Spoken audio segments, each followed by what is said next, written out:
we're going to talk about the hideous politicization of the catastrophic flood that swept through Texas over July 4th weekend. I think, what is the number now? Killing over 160 people? Mm-hmm. Is that the... 161 are currently missing, but over 100 have already been confirmed dead. Oh, my God. And dozens of children. Dozens of kids, right. So as the rescue efforts continue to unfold, several liberal figures began race baiting. So you've got Sadie Perkins, who was, I guess, a former Houston mayoral appointee, went viral for calling Camp Mystic a whites-only camp, insinuating that it only received media focus because all the girls were white. So take a look at this. I know I'm probably going to get canceled for this, but Camp Mystic is a whites-only girls Christian camp.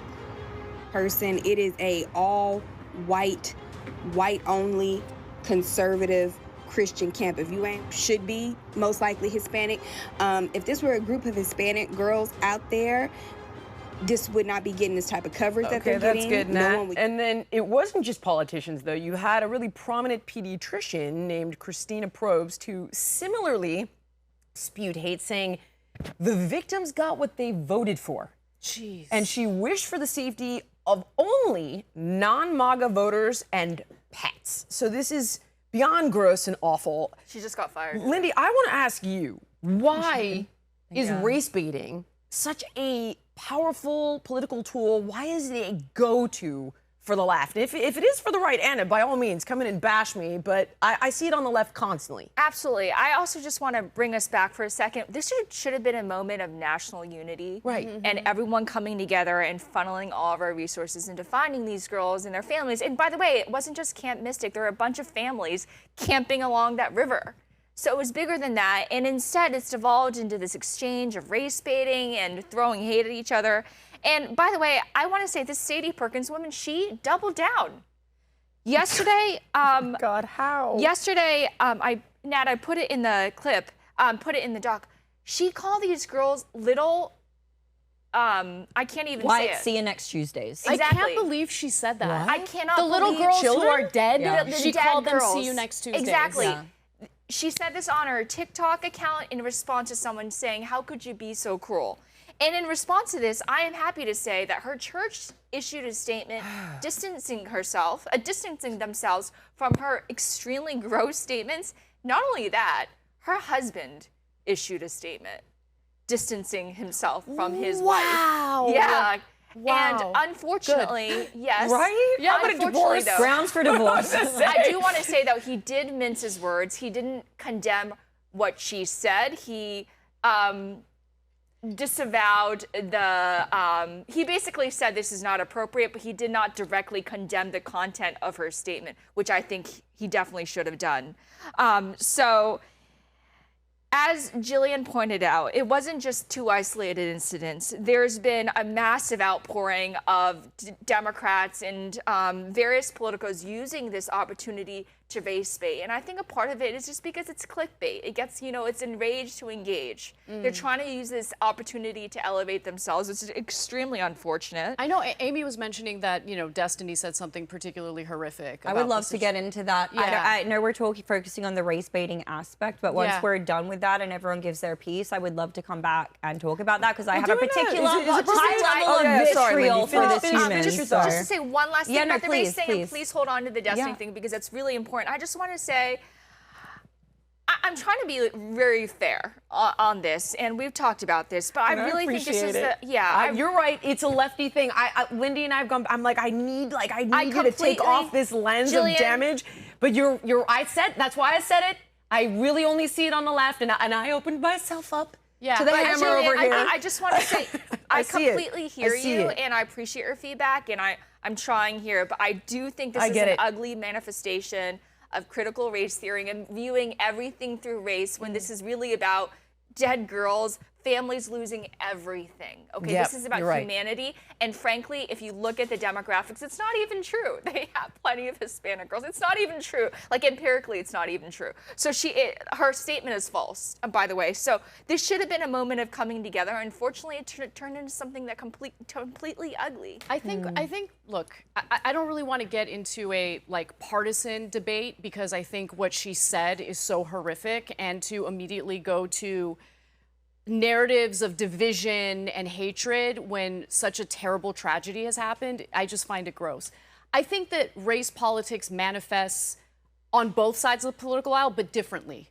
Give me an idea how it is on the right. I want to see it. I'm asking you honestly. I don't see it. I will give you examples. You okay? mean like alt-right stuff? I mean, look, when the election was happening and the Trump campaign was claiming that Haitians were eating cats and dogs. Okay. So it manifests in different ways. But I want to focus at the topic at hand right now, which is what happened with this tragic, flood and all the, people who are missing, all the people who are dying. This country is tearing itself apart, and I think it's a really big problem. This is bigger than this one tragic event.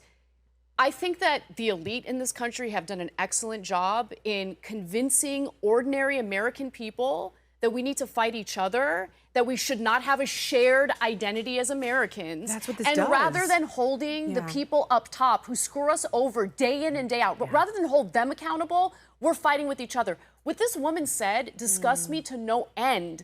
Because why did your mind immediately go there? Why did your mind immediately go to, wait, what is the race of the victims? Oh, they're white. Okay, I care less because they happen to be white. To call them see you next Tuesdays, they're literally children. So look, I get into a lot of trouble with the left when I make this argument, but I'm sorry. I feel that race relations in this country were getting to a better place. We weren't there yet, but getting to a better place back in the 90s when there was this goal of colorblindness. And colorblindness doesn't mean that you don't recognize or acknowledge different races. It means that you don't care about someone's race. You see them as your fellow American. You value them. You want equality for everybody. That was the goal that I think made the country We had a bumper sticker. better. It was like one race human. Yeah, we protect love each is other. love. We Same love thing with each the other. gays. It Now, was like it wasn't about these labels. Now, with how we deal with race politics, the first thing that you're forced to do is what makes us different from each other. What is your race? What is your story? You're different from me, rather than what actually connects us, what bonds us as Americans. That's a really good point, and that's why. You're going next, Ames. That's why Democrats have an affinity group for literally every demographic under the sun except for white men, essentially. Literally, and they have an abbreviation and acronym for every group. I'm A, NHPI. You're a LGBTQI+. And they put you in these extremely distinct silos in the name of unity when it's actually extremely divisive. And and by the way, her comments didn't end there. She blamed these families for building concentration camps. I don't know how these families are even, first of all, it's in dispute whether Is she just insane? Maybe, guys. She said that. She said that these families are the summer camp is a concentration camp? No, she means the alligator Alcatraz here in Florida. Oh, I see. Yeah, but I mean, these people are in Texas and have nothing whatsoever to do with Governor DeSantis' policies. So she made that connection, which is completely just bonkers. I feel like this is one deranged woman, and she basically encapsulates the racial divide in this country. You bring a great transition. Yeah. Which was your Destiny thing, because it's like if it's one deranged woman. Dude, I mean, Destiny, his track record has just been getting worse and worse, this particular person. Now, I did send you a message on Slack. We can go ahead and please pull up the very first tweet that he made, where he posted saying that the girls from, I believe it was Camp Mystic, they deserved to die because they were using NordVPN to get around the Texas porn ban. And then... Wait, what? Yeah. It was like just... This is the thing with Destiny, okay? He did this after the first Corey Trump assassination event. And he loves attention. To your point, Lindy, people like to rage bait or whatever. That's exactly what Destiny does. His entire career revolves around rage baiting and saying some of the most horrendous, disgusting inhumane things. Yeah. He literally said of Corey Compouture that because his family is Republican, if they had been at the rally, they would have deserved to get shot. He said that of his own family. Yeah. Now, we can see, we'll go, the original one, please, Dad. I just want to make sure I get the exact quote right. I heard God killed these girls because they were using NordVPN, promo code DESTINY, to get around the Texas porn ban.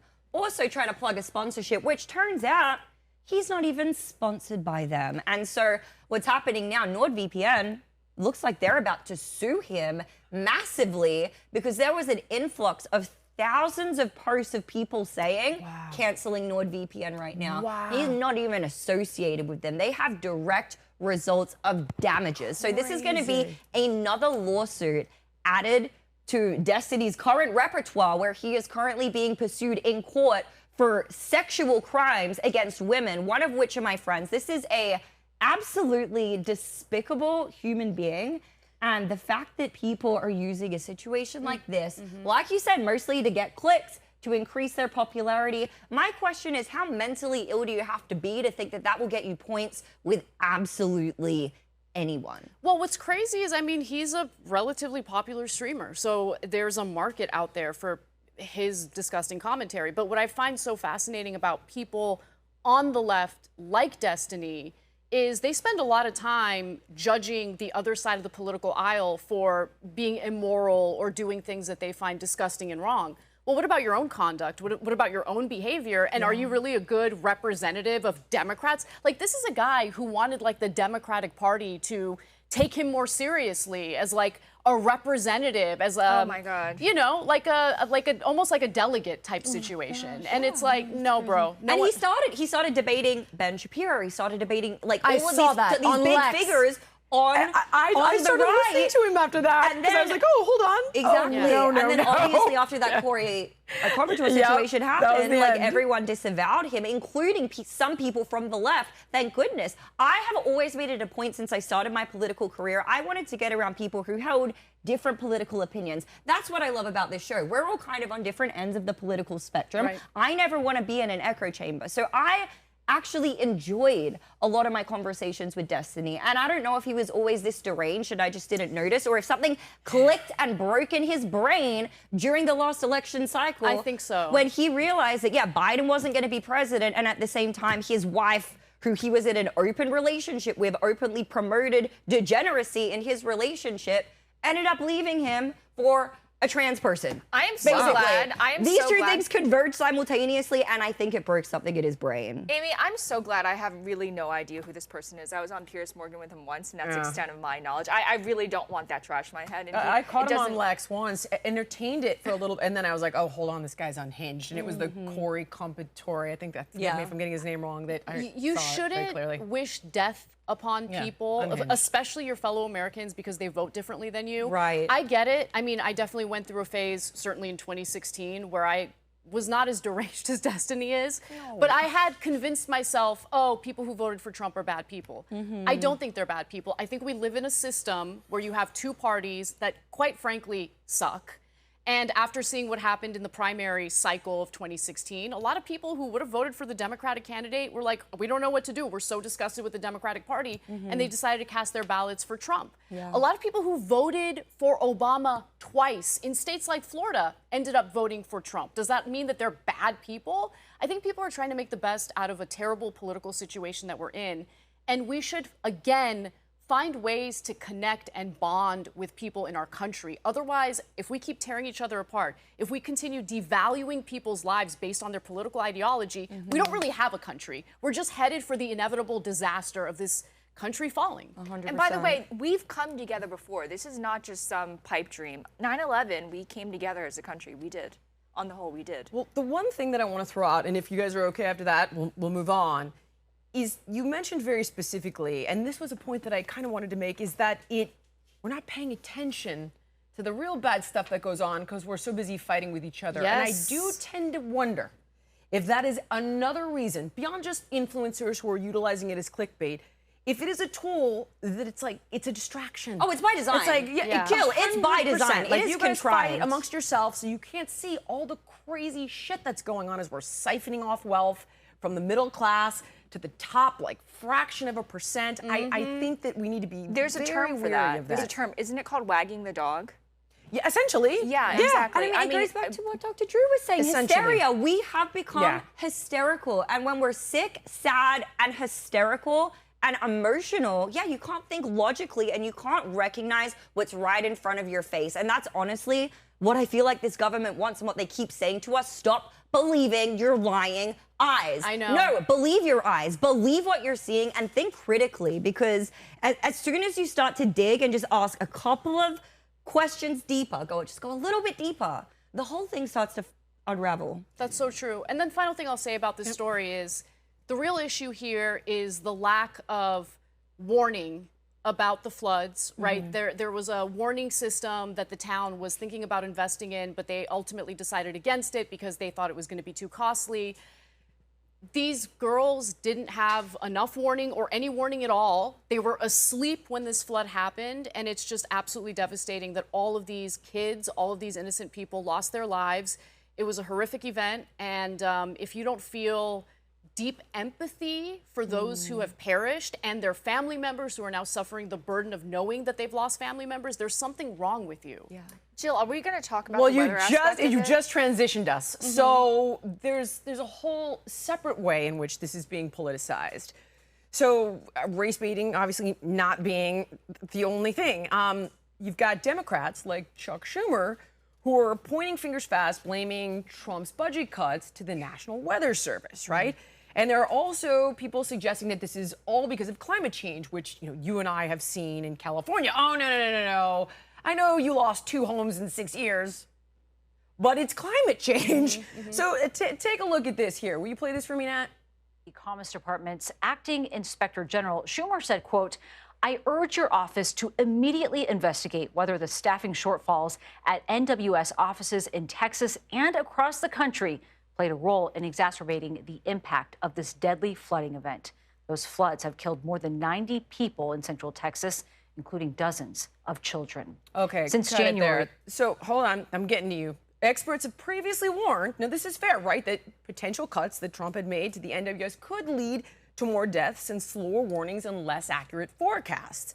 In fact, this guy, Nim Kidd, who's chief of the Texas Division of Emergency Management, he blamed NWS, National Weather Service, for these reasons as well. But as mentioned, it's not just this flood, it's every natural disaster. And a lot of credible people are saying this is flatly not true. So take a look at what Michael Schellenberger has to say about this. Over the past century, global flood deaths declined by more than 80%. That happened not because nations reduced rainfall, but because they have learned how to live with it. They built levees, dams, and drainage systems. They developed early warning systems and evacuated people before the water arrived. Kerr County in Texas failed to do any of those things. There it is. Despite its location in one of the most flood-prone regions in the United States, the county had no formal flood warning system. There were no sirens, no automated text alerts, no rapid evacuation protocol. The river rose and families had no idea it was coming. Okay, kill it Floods there. are not the only... And subsequently, by the way, it's come out that the National Weather Service did warn everybody. They did. And all right, so I'll go Lindy, and then we'll make it our way around because I know you got a lot to say here. Right, so let's talk about the National Weather Service. There's been a lot of allegations, and people are rightfully concerned that given the DOGE cuts and the massive federal cuts, perhaps the National Weather Service was understaffed, but the truth is actually it wasn't. Like, I'm sympathetic to those concerns, but if you actually look at the facts, they were fully staffed that day. Right. And the alerts did come out a day before and also hours before the flood warnings. It's the local infrastructure that was actually lacking. Now, you should have a picture, actually, of that I sent you. I think it's either under links or graphics where you can see Schellenberger actually put up what the NWS had posted, and they were warning for at least a day, I think, in advance, saying, hey, evacuate, rain, this, that, trouble, get out, big storm.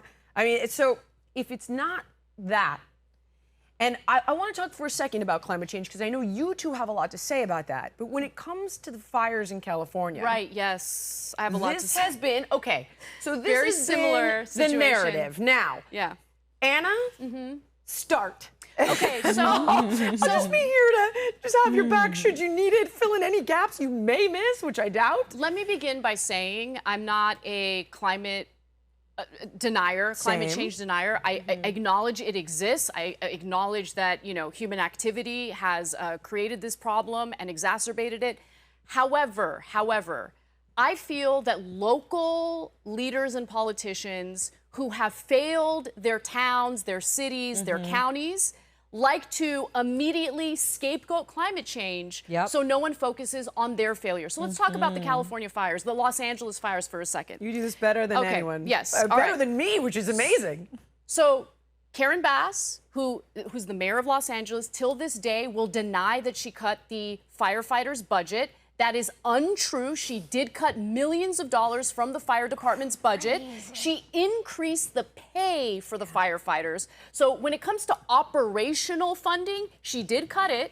When it comes to providing more funds so firefighters who currently work for the department get paid a little more, she did increase that funding. But the operational budget obviously is incredibly important, especially when you're one of those Democratic politicians who talks about fires happening with more frequency, droughts being more of a problem because of climate change. So if you know that and you genuinely believe that, you would want to have a fire department that's fully funded and fully staffed, but that was not the case. The other thing I'll mention is there was an empty reservoir, okay, in the Pacific Palisades area, which is where one of the fires happened. If you know that there are high winds coming, and those high winds will very likely bring on fires, wildfires. Every year. Every year. After year. For decades. Why did the Department of Water and Power keep that reservoir empty? And by the way, it had been empty for a year over the fact that the cover had a tear in it. Why was it empty for a year? Absolutely absurd. I mean, the list goes on and on and on. I mean, you know that the high winds are coming, that there's likelihood that there's going to be wildfires. Why did you travel out of the country, Karen Bass, at that time when you know that it might be important for you to be there in the city in case there is a fire emergency? The list goes on and on. So climate change is real. I am not denying it. But the very politicians who love to talk about climate change oftentimes engage in like fear-mongering narratives about climate change, right? Alarmism. They tend to not prepare their own towns and cities knowing that there are weather events coming that they need to be prepared for. Like, it just drives me nuts. Now, in this case, in Texas, right, they know that there is, you know, they were in a flood zone. It was called Flood Alley. That's exactly right. It's known to flood. Just like California is known to have the Santa Ana winds and be prone to wildfires. If I'm not mistaken, same with New Mexico, where the devastating floods just occurred and last night as well. Yeah. It's very well known that was a high impact zone. Can I mention one thing that you actually educated me on many years ago? The fact that in California, what's going to start the fires? Well, you've got meth heads on the street with our homelessness crisis that has only gotten worse despite losing $24 billion. But in addition, you have an outdated infrastructure. And I came to learn, thanks to you, I want to say 7 years ago, that I lost my house because a $10 hook that was 100 years old wasn't replaced by Pacific Gas and Electric. Why, though? Because they're one of the top contributors to Gavin Newsom's gubernatorial campaign. That's exactly right. And the list goes on and on and on and on here. So for me, the bigger concern is, I get it, in climate change, sure, I'm going to say it's 100% real. But knowing that, these are the things that cannot be allowed to continue. And when they scapegoat climate change, people die. Absolutely. It's a bigger problem that I am a diehard environmentalist, and I've taken a lot of heat because the right doesn't want to hear it. But it's just something, it's so deep. It's part of my life mission to ensure that everyone has clean air and clean water. And the problem with some of the people that you mentioned, Anna, is that not only are they fear-mongering and being alarmists, they're using climate change to impose and implement vast social change. And but ESG that's bigger scores, than the environment. Like ESG, exactly. This is literally going to be our version eventually of a social credit score. They're starting to implement it within various different companies. Stock markets, like right now, when people are deciding which stocks to buy, Wall Street analysts, they issue these ESG scores to see which companies do better on environmental policies. But like, for example, the Green New Deal completely turned off conservatives on climate change. Because of AOC and her constant fear-mongering, Republicans have connected in their minds climate change with essentially Marxist ideology, which is it's unfortunate because climate change is a serious issue. I'm telling you right now, it's happening. Anthropogenic climate change is real as fuck. It's not going anywhere, and we need to get serious about it. But the reason why it's an issue, Lindy, is because the people who are purporting to be the advocates for it don't actually care about addressing the issue on local levels or implementing things. They care about pushing a narrative about ESG. They're in bed with the WEF and some of the insane, these people literally want you eating bugs, dude. Literally. Okay, I want to comment on that because I think the reason why so many Americans are now kind of turned off by the reality of climate change and they just don't want to take it seriously is because our elected leaders tend to put the onus on individuals to change their behavior, to do something about it. In the meantime, our politicians, certainly on a local level, there are things that you can do to make your town or your city more robust against some of the impact of climate change, right? Yes. Make sure the reservoir is full. Make sure that the electric company is updating their equipment so that $10 hook that's super corroded, eroded, whatever you want to say, doesn't break, have power lines fall on the ground in a drought-prone area, which is going to spark a fire. Don't veto bills for forestry management. There's very little focus on ensuring that companies and corporations are doing their part to prevent some of or mitigate some of the impacts of climate change. Yes, and I want to remind everyone, who was the president who created a system of national parks, guys? It was Theodore Roosevelt. And who was the president who created the Environmental Protection Agency and the Clean Air and Clean Water Act? Nixon. It was Richard Nixon. Yeah. These are Republican presidents, mind you. This is something that all Americans can come together. Clean air and clean water are not partisan issues. We should all get behind it. I completely You're right. And Roosevelt wasn't a Republican. Theodore Roosevelt? He wasn't a Republican. Yeah, he was a Republican. Teddy Roosevelt, yeah. He was a Republican? I'm pretty sure he He was. was. Hold on. And then he created We the have a Bull Moose segment Party. on this in the American Party thing where I thought he Franklin started a Delano third Roosevelt party. is a Democrat. Hold on. We'll get over it. Yeah, I'm talking about Theodore Roosevelt. Oh, okay, sorry. I mixed up the two. My bad. Where's My the bad, part my bad, where my bad. He Hold left on. the Republicans to become the Progressive Party. Yes, That was- we have but that he in the was American originally- Party piece. Okay, I'm like, sorry, hold my on. bad. I mixed up the two. Jump ahead. Are we done litigating this one? Can I just say one more thing? You can. What blows my mind is all the people who are coming out at Trump for the response.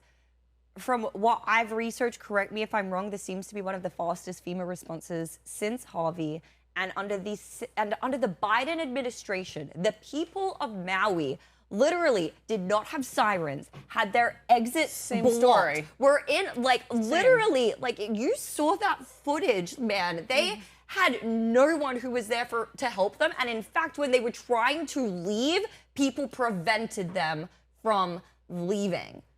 If we're gonna put blame on presidents, then we need to have a much more serious conversation about what happened in Maui. And I believe in our next episode, we're gonna get into, climate, geoengineering, all of those things. So I have a lot more to say, which I'll hold for future episodes. But I absolutely despise this hypocrisy. If you guys are going to talk about Trump in that manner, can we please address North Carolina as well? And FEMA apparently skipping over houses that had MAGA signs. Oh my God, in front that of literally them. happened though. It wasn't just a conspiracy. No, There it was a wasn't. I mean, FEMA there was a FEMA employee who admitted as such, and I was just like, why would you do And this? you know her justification, because she felt MAGA was hostile. Because of the othering that we just Yes. talked about. They're the others, the othering. And And so then- you don't care. They're dehumanized. That is why that kind of race baiting, Exactly. to bring it all the way home, is so dangerous. That's it, precisely right. And we haven't even mentioned the celebrities who use natural disasters as a chance for photo ops, including people like Meghan Markle, by the way, and also Oprah. Remember the Maui fundraiser that she did? This is a billionaire we're talking about, but On she's the Rock, yeah. Exactly. She's like, oh, please donate to this fundraiser so we can help people in Maui. Okay, why are you asking poor people to help your fundraiser? There was a huge scandal behind that, Yes. actually. It turned out, what was it? She was trying to buy up the land, or Well, I can't remember. Rogan covered it. I was going to comment on just Yeah. the general And then we'll move on after insult this to one. injury that we see in Yes. these cities that have been just completely destroyed by these natural disasters that, again, their local leaders could have done a better job Yes. to mitigate the damage of. But to add insult to injury after the fact, all of these ordinary people who have lost their homes lose everything. And then you have corporate interests come in, buy up those plots of land. It's happening in Altadena, California, one of the areas that was impacted by the Los Angeles fires in January of this year. It's happened in Fort Myers, Florida, where Hurricane Ian destroyed people's homes. Ordinary people were living there. And now you have corporations buying those plots of land to build resorts and, you know, Airbnbs. Yeah. It's, again, insult to injury when those local politicians don't do what's necessary to protect their people and the property that they have. And blame climate There's a change. profit motive too. I'm sorry, this is one last point. Okay. It's because of the insurance companies. And guess who the insurance companies donate to? The very politicians that we depend on to protect us. You're exactly right. Our Follow the money. leaders are financially incentivized to take care of the insurance companies rather than the American people. Yep. Thank you so much for watching Her Take. If you like the show, can you help us out by subscribing to the channel, clicking the notification button, sharing, commenting, joining the conversation? It helps us out a ton with the algorithm. We appreciate you.